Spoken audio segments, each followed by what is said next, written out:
All right, we're going to call the planning and zoning meeting to order. It is 6:31 p.m. and a quorum is present.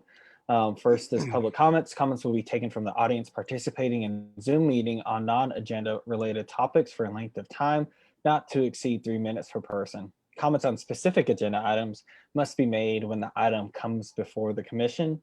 To address the Planning and Zoning Commission, please register and submit the speaker card following the instructions for public speaking above. No action may be taken by the Planning and Zoning Commission during public comments. Conduct a public hearing on an ordinance amending Chapter 14, zoning of the Manor Code of Ordinances of the City of Manor, Texas, by providing for the amendments of definitions, residential land uses, and land use conditions, modifying general development regulations for two-family townhomes and multifamily districts, amending non-residential and mixed-use district land uses, amending non-residential and mixed-use districts conditions, amending development standards for outdoor storage and display, single-family detached and two-family, and amending plan unit development procedures. All right. So this item, I say it seems pretty lengthy, but it's really just well, we had redid the zoning ordinance back in March, and so as we're working through that new code, we find some little areas that need to be clarified, or some areas that so some things we could add to the code to make it more complete. And so that's what this ordinance does. It's kind of a cleanup ordinance and adds a couple things. If you like, I could go through the kind of summary that I provided y'all for the individual changes and the rationale, if you want. So the first section was the definitions. And so we had two definitions technically 3 definitions for childcare, small, intermediate, and large. And small is when you have a daycare in your home. And those provisions don't change, but for intermediate and large, there are, the same thing essentially. They were permitted in the same district. Intermediate just had this restriction on the number of children that could be supervised at any one time, but it really wasn't necessary. And so this just made it just childcare center, removed that intermediate large designation. And the number of children that could be supervised in those facilities is governed by state licensing. So, the city's not a part of that anymore. So that's all that did. We're adding a definition for community garden. This was something that a resident had spoken to us about a while back, wanting to do that. And, we looked at the code and we're like, oh, there's not really an easy way to do that with our existing code. And so you'll see throughout the code that this comes up a lot because we added in various places, but we had a definition for what a community garden could be. Similarly, florist, it was a permitted use, but it wasn't defined. And so we had a definition for what that is, as well as garden center, which garden center was another thing that a person wanted to do, but our code didn't really allow for it in the way that they're traditionally run and managed. And so again, you'll see garden center throughout this ordinance because it gets added everywhere. But basically, it just makes a distinction between what a florist is and what a garden center is, because a florist is basically, cut flowers, bouquets, pretty much everything's inside. You may have a little outdoor display, but inside mostly. Whereas a garden center is a larger facility, has those big bags of soil and fertilizer and potted plants and all of that. And so the code now kind of provides for those two uses. With privacy fence, it just makes it work a little better with our subdivision code, where when a fence or really anything in an easement or the right of way would be considered a structure. So previously a fence just said not a structure, but technically if a fence was in any easement or the right of way, it would be a structure. So that just kind of clarified it in the ordinance or in the definition. The next portion for the land use table, and this was an omission back in the other one where there wasn't a distinction between what the letters were in our residential and non-residential land use table. And so there's a big list of all the permitted uses within each zoning district, and they're either designated with a P for permitted, a C for conditions, or an S for a specific use permit, or a CS if there's conditions and a specific use permit.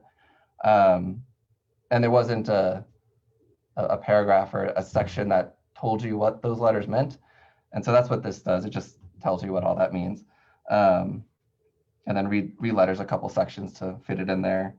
And then in the residential land use table, we added in childcare center small, because it was previously only kind of explained within the definitions section that it was a home-based daycare. And so now when you actually look at the permitted uses within residential districts, you'll see that there's a small childcare center, a home-based daycare that you can do. And we also added a community garden in residential districts. So that way if you have your neighborhood and the HOA or the residents within the neighborhood want to start a community garden on a piece of property, they don't have to go and have it rezoned to something else. Like it could be zoned single family and have a community garden on it. And so it's a neighborhood community garden. For agricultural, agriculture is considered a residential zoning district for us. And there were some conditions on it for how agriculture works within residential districts. Primarily, if you have a single family zone, it permits agricultural, but it limits it to only like 30% of the property, and stuff like that. So we just add a condition that sales of agricultural products are prohibited, except for not on agricultural properties, but like basically if you're growing food on your single family residential property, you couldn't also sell the food from the property, so you couldn't operate in that way, because we have a list of permitted home-based businesses and agricultural isn't on there, but it does give the exemption for state code, which is the cottage food law. So basically food that isn't time and temperature controlled can be manufactured and sold out of a home. So there's that exemption. And then the conditions for a small child care center, those are the same as before, where it's maximum of 6 children, 150 square feet. We just added it into the code where it was, like I said previously, for only in the definition section. And then community gardens within residential areas, they're limited to 1 acre. They can't be on a property that has a dwelling unit. So if you have your house and you want to run a community garden in your backyard, you couldn't do that. It has to be on its own property. And again, that sales of agricultural products are prohibited unless it's zoned agricultural. And then for the development standards, which is all the setbacks, the heights, all that section, we modified the townhome and multifamily 15, which is our low to medium density multifamily. Most of the modifications were in townhome, because there was some cleanup with that, and speaking with people who were trying to develop that, and they're realizing that our code didn't really allow for it had some setbacks that were incorrect. And so this sort of just cleaned that up and better allows for the types of products that a townhome developer would construct. So the setbacks make a lot more sense. And then also clarifying for maximum dwelling units that if you're platting a single lot, that you can do 1 townhome on that lot, versus if you're doing a common lot, like a condo regime townhome development. And same thing with like maximum units per structure. If it's a single lot, you can have 1 dwelling unit, versus a common lot where you can do 6. So you can basically put 6 townhomes together before you have to have a separation. And then for the multifamily one, we just added the landscaping standards for the streets. So streetscape, there's like a 15-foot streetscape or landscaping area that goes around all the front and the street side. And then moving on to the non-residential and mixed-use district land use standards, we again added that paragraph about what the P, the C, and the S mean. And then the references to childcare intermediate is removed, and the reference to childcare large is just changed to childcare center.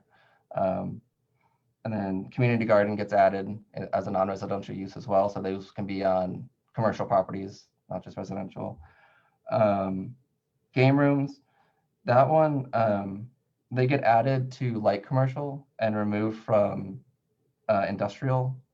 And this was just so it was consistent with our game room ordinance, because the zoning districts within the game room ordinance say they're permitted in C1, C2, and C3, and our zoning code said something a little different.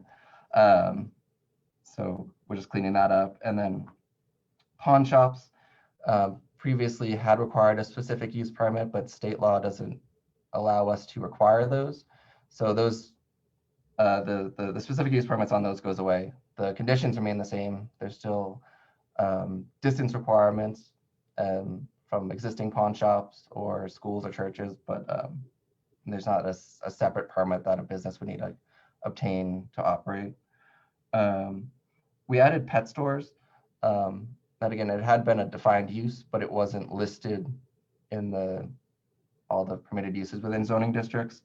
So we just put in neighborhood business, downtown business, light commercial, medium commercial, heavy commercial. We do pet store. And then semi-permanent food establishments, which are food trucks. We have a policy that those are only permitted on just commercial properties, so C1, C2, or C3. And so this adds it into the list of permitted and conditioned uses in those districts. So it's no longer just like a policy of the city, it's actually the code of the city. And then for the sort of the definition or the district condition of light commercial, it had been listing, it says all the uses have to be conducted indoors except for, X, Y, and Z. And it was very specific about what types of uses could have outdoor accessory uses. So like outdoor dining or gas sales or, food delivery.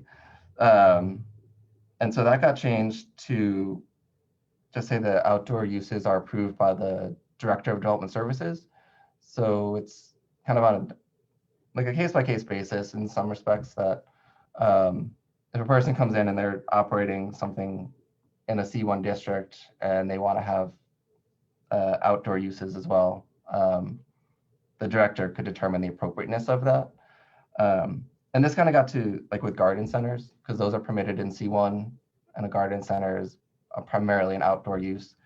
And so rather than continually listing all the exceptions to what has to be indoors or outdoors, we just made it so the Director of Development Services can determine that. But then all of the sales has to be located inside a structure. So there's still an actual building on the property. It's not just completely open. There's actually a store associated with it. And then we added the conditions for community garden, florist, garden center, pet store, and the food trucks, the semi-permanent food establishment. So a community garden in a commercial district, it's still limited to 1 acre, but it could be a principal or an accessory use. So that way, if there is a business or like a church or something, and they want to have a community garden on their property, they're able to do that. But again, sales of agricultural products are prohibited unless they have a temporary food establishment permit or they're basically like a farmer's market. So if you get a farmer's market permit, you can sell the products that you're growing. And then garden center, the conditions on that are basically like the soil, the mulch, all those bags of stuff have to be screened from the right of way, and fences and just screening for that. And then pet stores, the condition for that just references back to our animal control ordinance that says if you're selling domestic or animals at all, you need a commercial sales permit. So just keeping it consistent. And then the semi-permanent food establishment, the conditions, it just references again our vendor peddler permit. So it's making sure that everything lines up. And then for the changes, the outdoor storage and display, and it's all related to the garden centers. Basically, whereas before outdoor display and storage would be limited for that, for most uses, but it gives the exceptions for garden centers so they can operate in their traditional manner of having all their plants and pots and everything outside or under partially covered greenhouse structures.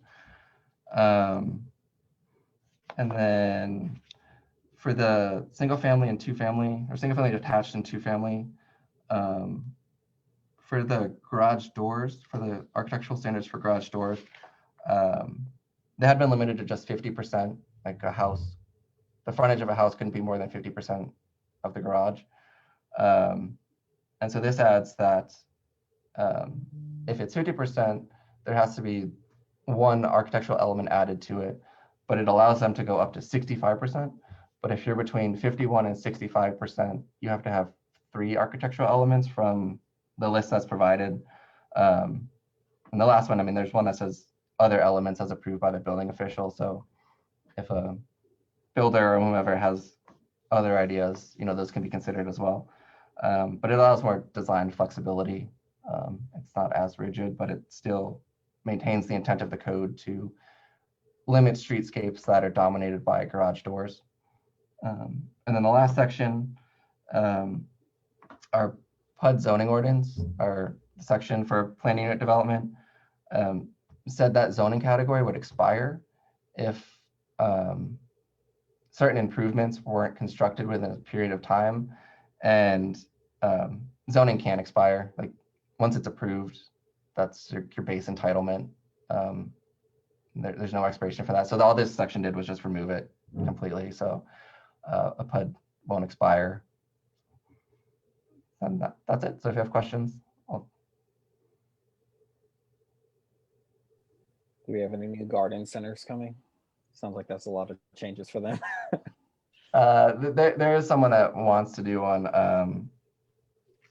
but like I said, it was in a light commercial district, so it wasn't allowed, but we considered it and think it's appropriate with the new rules and how it could work out. And how is it different than like what Walmart has? It's not so much.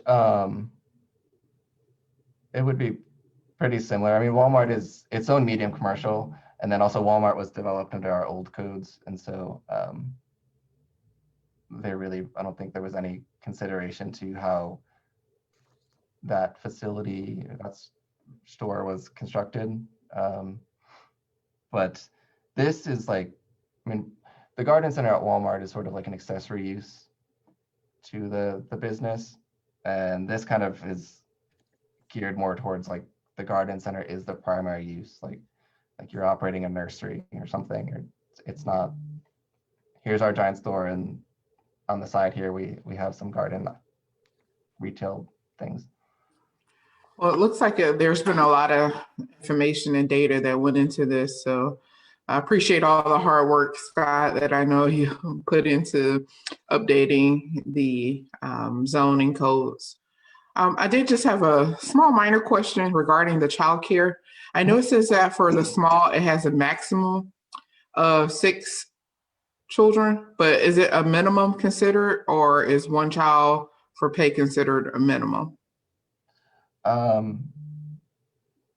There's no minimum. So yeah, if you had one child and you had to go get a license from the state, Mm-hmm. if you actually wanted to operate as a state licensed childcare facility, out of your home, then technically from this ordinance, like you would be required to get a specific use permit that would go through you all and council. So, and then under that permit, you can expand up to 6 kids. Yeah. Okay. 14. So. I actually have a question about that too.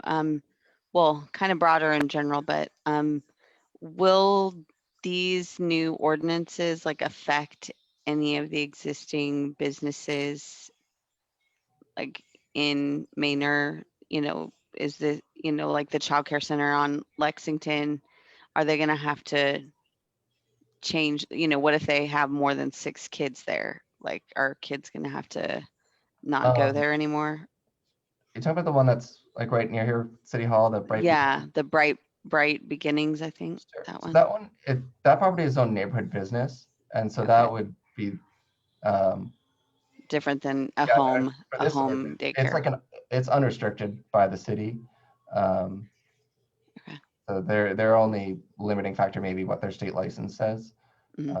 It is obviously like an old home that they remodeled to have their daycare, but the zoning is neighborhood business, so it's not considered a home-based daycare. Okay, that's good. Yeah, but I think Julie brings up a good question. Do we know if any other businesses will be impacted with the ordinance changes? No, I mean, existing businesses are always vested in how they operate, and then there are triggers. So they go to redevelop, and if the redevelopment is large enough, then they have to comply with your code. But there are, like I said, there's triggers for that. So if you get over like 50% of the property is being redeveloped, then the whole property has to come into compliance. Or yeah, there's all the non-conforming sections of the zoning code and the site development code, and you know when things would apply. But this particular update to our code, you know, covering like community gardens and garden centers, pet stores, pawn shops. Those are things that we really don't even have that I'm aware of. Right. And so what about, do we have any applications that in process? Will they be under this ordinance, just to say if there was someone that has an application submitted, or will it not take effect until after? Applications, if there were any in process, would be under the old code. Okay. And this is effective 30 days after publication. Mhm. So it'll probably be in the newspaper next week, next Friday, so 30 days from next Friday. But even then, if you have an application in, which I'm not familiar with any right now, that vests you under the old code. And so we have, even now, like with our previous code, when we redid it all, like 100% back in March, we have like almost all, like a good chunk of the big permits we're doing are still under the old code, because state law, you know, it starts with your first permit in your series of permits. And so like you go all the way back to when they filed their like concept plans or whatever, like a year and a half ago or 2 years ago. So that's when it sort of like locks in their code, unless they opt to go to the new code.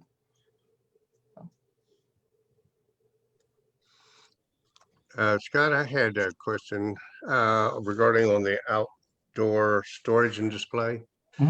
On section 5, which is page 11, top of page 11, there may be an error that I'm seeing here where it refers to principal structure of 500 square feet or whichever is less. Should that be instead of, should be or? Yeah, that's probably my typo. Yeah, I just, that seemed to make a difference. So I just want to make sure I was reading that correctly. Yeah, was that in the, so I could check it out, see if that's actually the code section or if that was just my breakdown of what each thing did.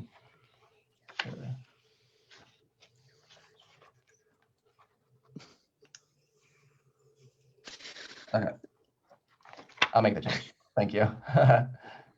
Okay.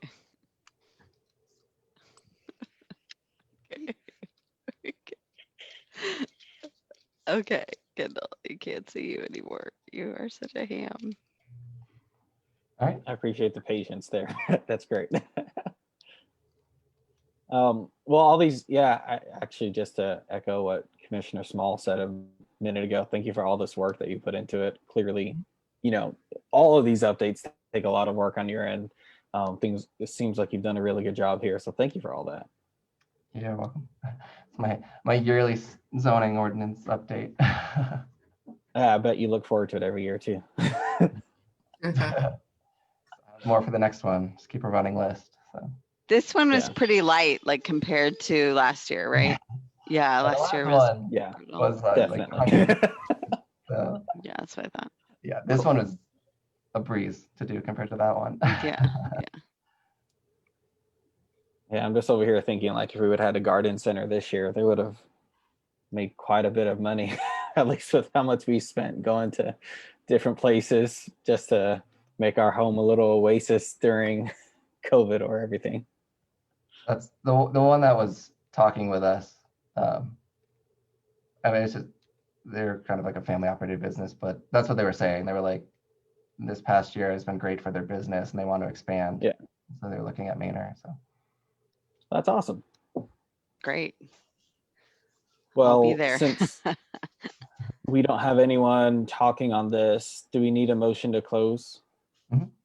yes. Can I have a motion to close? Make a motion to close. A second. All right. Scott, do you need to go through each person again? Yeah, let me run through that. Okay. Chairperson Tryon, Aye. Vice Chair Leonard, Yes. Commissioner Cardona, Yes. Commissioner Meyer, Yes. and Commissioner Small.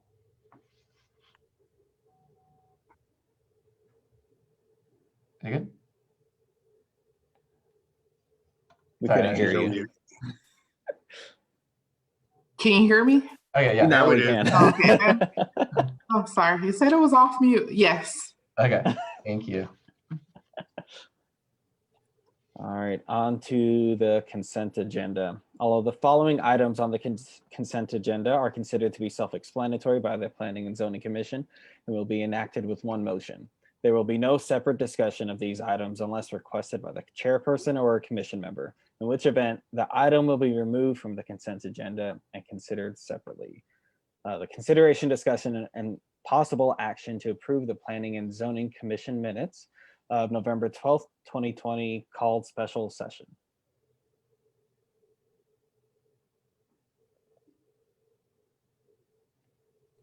Do we I'll have make any a issues with motion that? that we approve the minutes. I'll second. Okay. Chairperson Tryon, Yes. Vice Chair Leonard, Yes. Commissioner Cardona, Yes. Commissioner Meyer, Yes. and Commissioner Small. Yes. Thank you. All right. On to the regular agenda.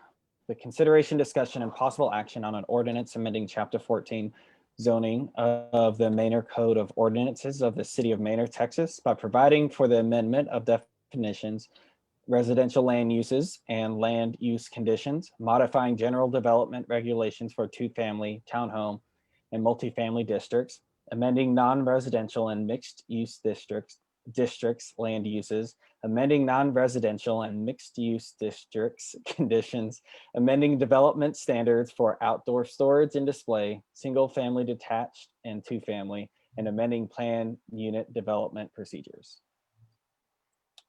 Cool. And this is just the action item for that. And if you have other questions, you can answer me.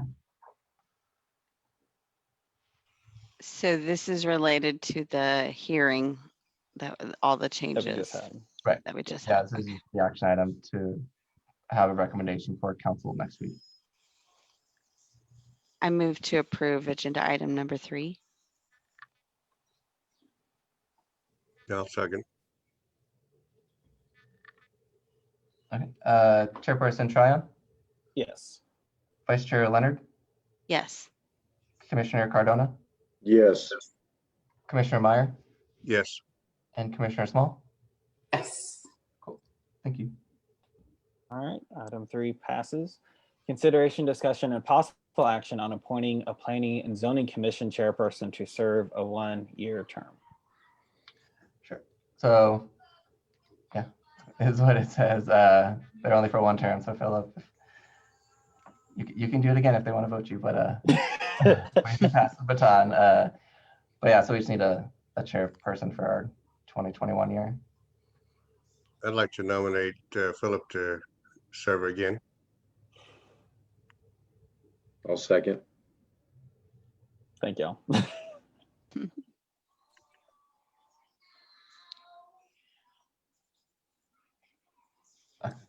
Chairperson Triumph? Can I vote? Yes. Yeah, you can vote. You accept? Yeah. Vice Chair Leonard? Yes. Commissioner Cardona? Yes. Commissioner Meyer? Yes. And Commissioner Small? Yes. Thank you. Thank you. Well, on to number 5, consideration, discussion, and possible action on appointing a Planning and Zoning Commission Vice Chair to serve a 1-year term. Yeah, same thing. So Julie Oh yeah. I forgot.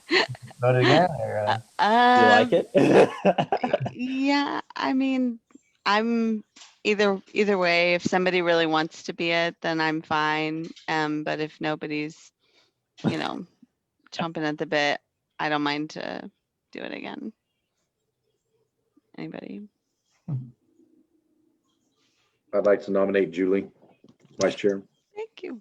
Second. Okay. You like my gavel banging? I see. I get to do a Did little you bit do more of that. last No. time? Well, no, we haven't. I need one for the house because I don't. I was thinking of that. Mhm. good Christmas gift. Yeah. There you go. All right, Chairperson Tryon, Yes. Vice Chair Leonard, Yes. I guess. Commissioner Cardona.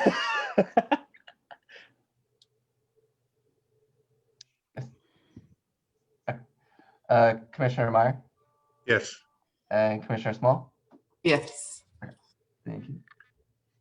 Consideration, discussion, and possible action on appointing 2 Planning and Zoning Commission members to serve 1-year terms on the Tree Advisory Committee.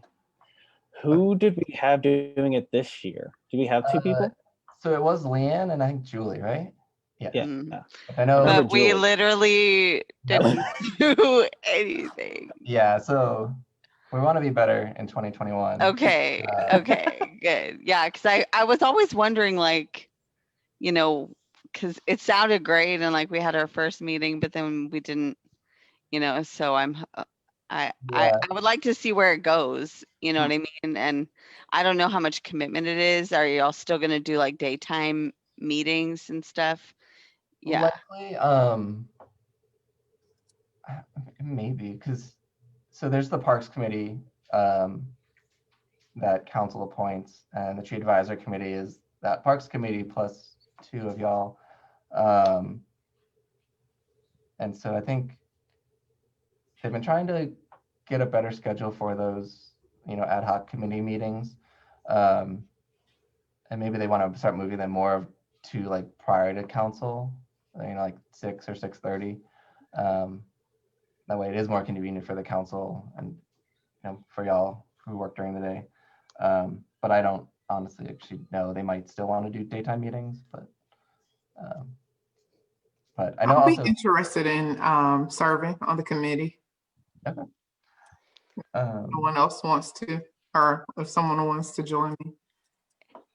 I would love to do it just because we didn't really get to, Yeah, you were all gung ho about it. It was so exciting, and then it's like, One of the issues with that one was it was led by, or the staff lead for it is actually our streets and parks supervisor, Anthony. he left. Yeah. And he left, Mhm. and we have Lance now, and he's great. Is it going to be Lance? It should be Lance, yes. Yeah. Yeah. But I think there's a period of time where they, I don't think the Parks Committee was meeting as regularly. Mhm. And so, and kind of the whole purpose of the creation of the Tree Advisory Committee was for the Tree City USA designation, which Right. Again, Anthony was going to do that with y'all as the Tree Advisory Committee, and that kind of fell apart when he left. And so that's one of the things we want to do in 2021 is have that advisory committee do that application for the city, because we should meet the requirements for it. and then maintaining that certification and then or designation. But also part of the duties of that is, just looking at how the city can do better with their public tree care. Are we gonna get any budget? There is this is like the parks budget. I mean, they allocate money for tree planting each year. But There that's was an event in what was that, February The this year? Arbor Day, Yeah. right?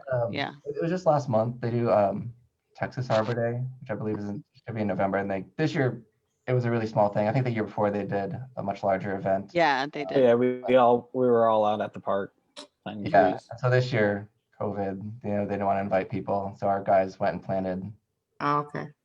Yeah. some trees. I forget where. Yeah, it was in like November, right? Yeah. November, yeah. Yeah, Yeah, it was a really nice event though.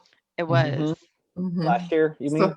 Yeah, last Yeah, year. I still have my shirt, my green shirt. Yeah. yeah. I do too. I just wore that the other day, and I have the gloves too. I found Oh them in the backyard.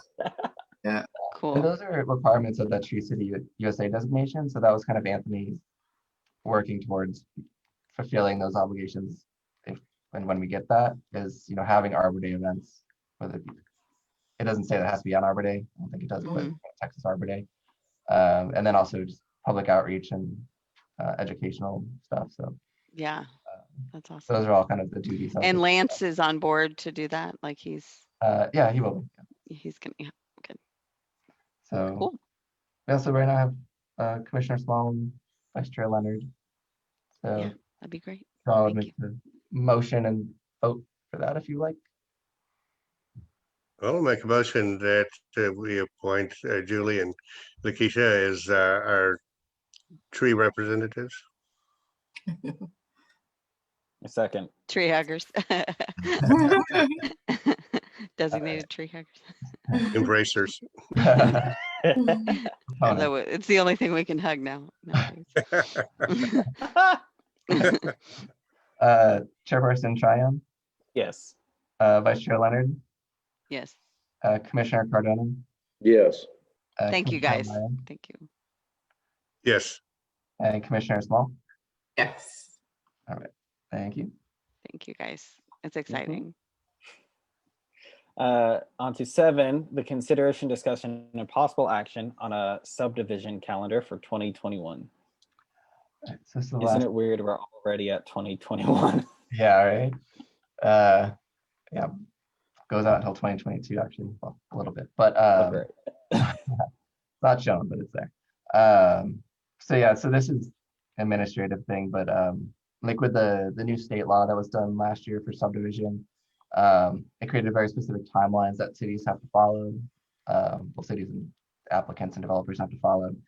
And this just sets that schedule if people choose to fall under this schedule. There are alternative review cycles that don't follow this, but if someone may want to go through standard review, this tells them when they can submit, when they'll get answers, everything. So it's just something necessary that we got to do.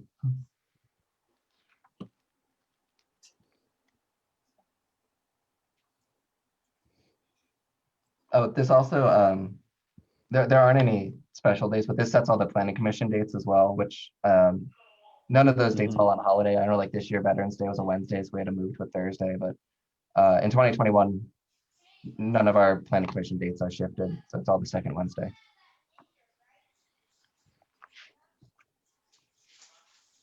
Nice. Well, that's easy enough.